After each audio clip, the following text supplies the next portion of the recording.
started the video on making the stirrups and the saddles for the studding sail irons.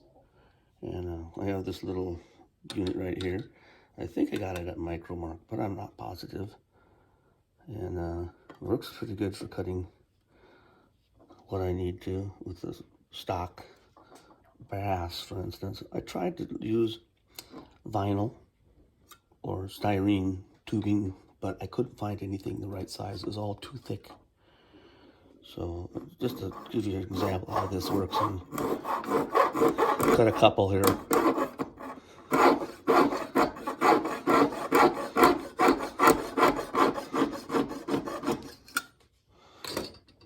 Yeah. So make sure it's not too thick. I'll cut another one of these, a couple of these here. Give some idea.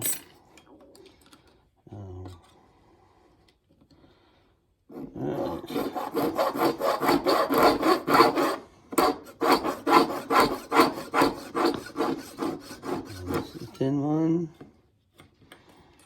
and this is the heavier ones, the thicker ones at the ends, the saddles for the studding sail booms. Saw's been used a few times, so it doesn't cut as good as it could. And if you got thin-walled brass, it really warps it out. So,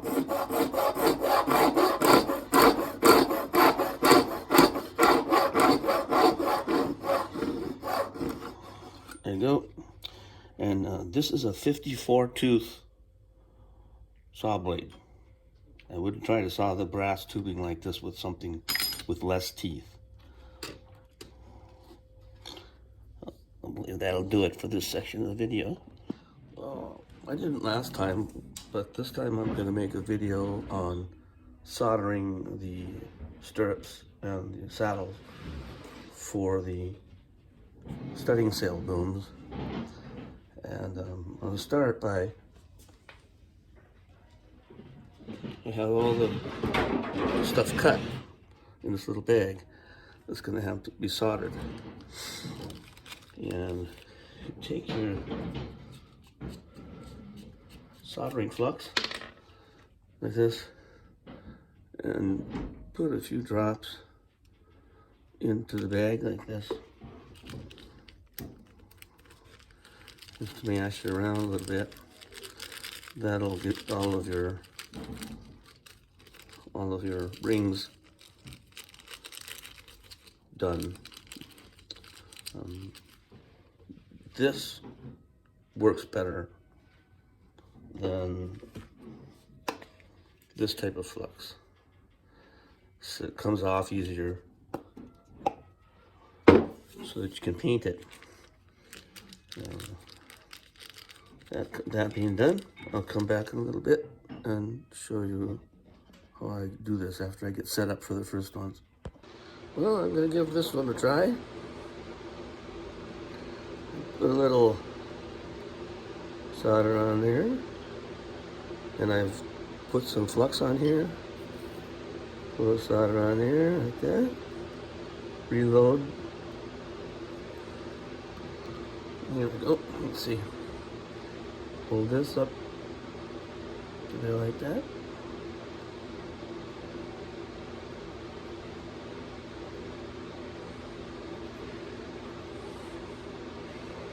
And there you have it.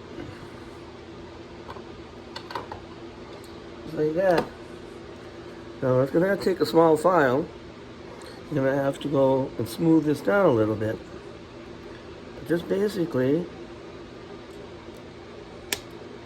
that's how I do it. And I will just take a pliers and then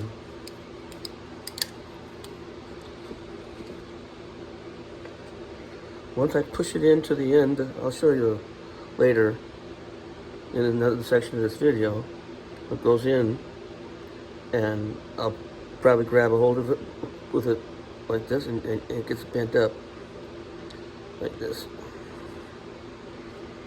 about a 45-degree angle, or 90-degree, I'm sorry. Not quite enough. Just right off the top of my head, and this might be a little high right here, but this is only a demonstration one, so I'm not that worried about it.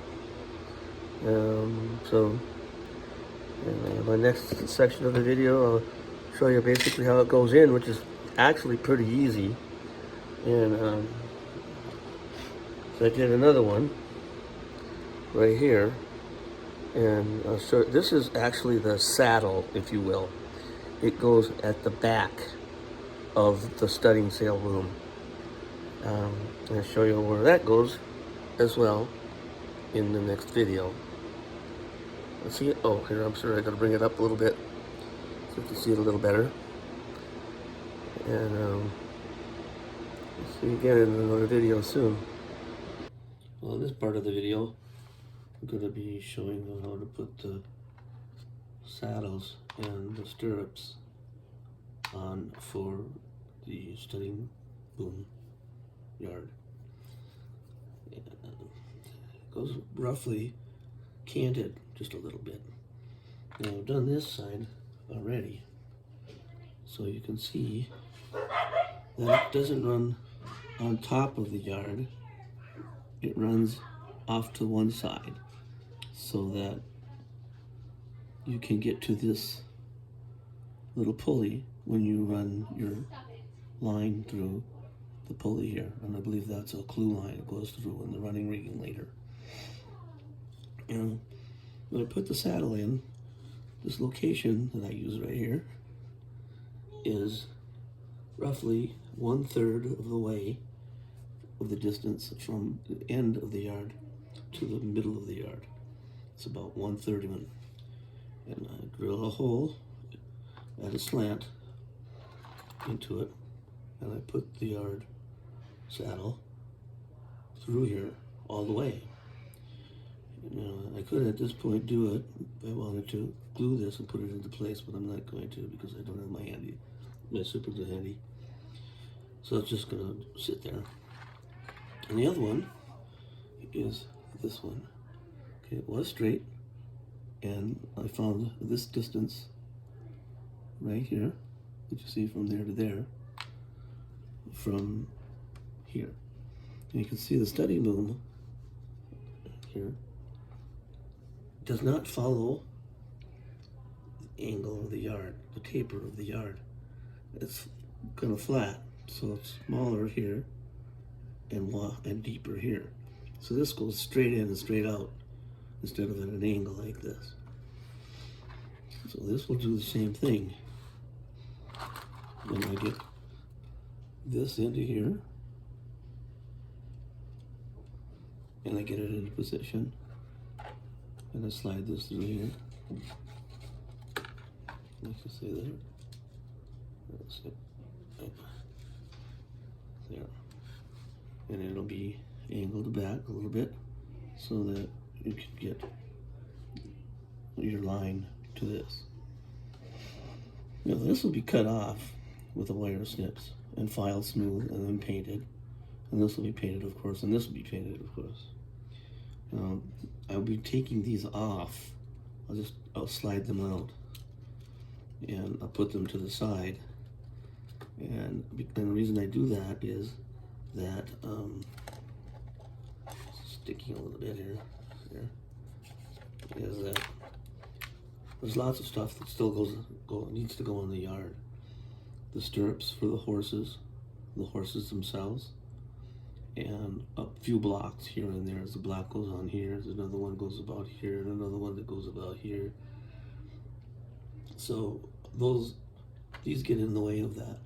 So I'll do all that work first, and then I'll put these back on again. And when I get them in place, again, I won't glue them here. Let's show the other end. I won't glue this here or here, but instead, when this is in place like this one is, I'll lash this to here.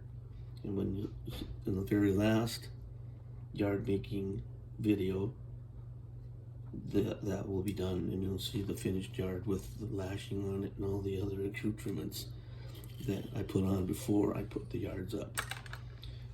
And that should do it for there.